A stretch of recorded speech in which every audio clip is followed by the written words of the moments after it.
থেকে সবাইকে শুভরাত্রি। আমার সামনে বা আমার ক্যামেরার সামনে যে বাংলাদেশি ভাইদেরকে দেখতেছেন, বেশ কয়েকজন বাংলাদেশি ভাই এখন ইতালির মিলান শহরে গারিবালদি এলাকায় আমরা রাত বেজে 12টা বেজে 1 মিনিট, জাস্ট রাত 12টা বেজে 1 মিনিট আমরা আড্ডা দিতেছি। তো এখানে আমি যখন এদিকে পাস হতেছিলাম, আমার বাংলাদেশি ভাইদের সঙ্গে পরিচয় হলো। ভাই আরা, আপনারা এখানে কি করতেছেন রাত 12টায়? ভাই একটু বন্ধু বান্ধবদের সাথে আড্ডা দিতে আসলাম, কাজ শেষে একটা রিল্যাক্স ফিল নিতে আর কি। আচ্ছা, মানে এই গরমের টাইমে আপনারা কি এখানে এগুলার আড্ডা দেন? হ্যাঁ, নরমালি আড্ডা দিই আমরা। নরমালি সবাই আড্ডা দেন না? সব সময় এখানে আড্ডা হয় আর কি।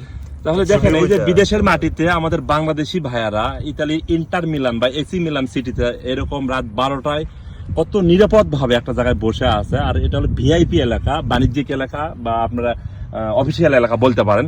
তা আপনাদের এই এলাকাটা কেমন লাগে? এই মানে এত সৌন্দর্য একটা পার্কের ভিতরে যে বসে আছেন রাত 12টা বাজে এখন, এখানে কি কোনো বিপদ সংকেত হয় না বা চোরি ডাকাতি হয় কিনা? না, এরকম কিছু আমরা এখন তো সামনাসামনি মোকাবেলা করি নাই আর কি। এখানে সুন্দর একটি জায়গা, আমরা কাজ শেষে প্রায় দিন বন্ধু বান্ধব মিলে আড্ডা দেই। সবাই মিলে এখানে আড্ডা দেন? আমরা এখানে আড্ডা দিই এখানে। মাশাআল্লাহ। সবাই কি বা আপনাদের বাংলাদেশের হোম ডিস্ট্রিক্ট কোথায় আমরা কি জানতে পারি? মাদারীপুর।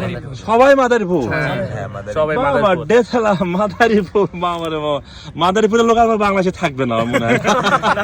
এটা থাকবো কেন? আসলে এটা সত্য কথাই বলছেন, কারণ মাদারীপুর বলতে আমাদের ইতালি।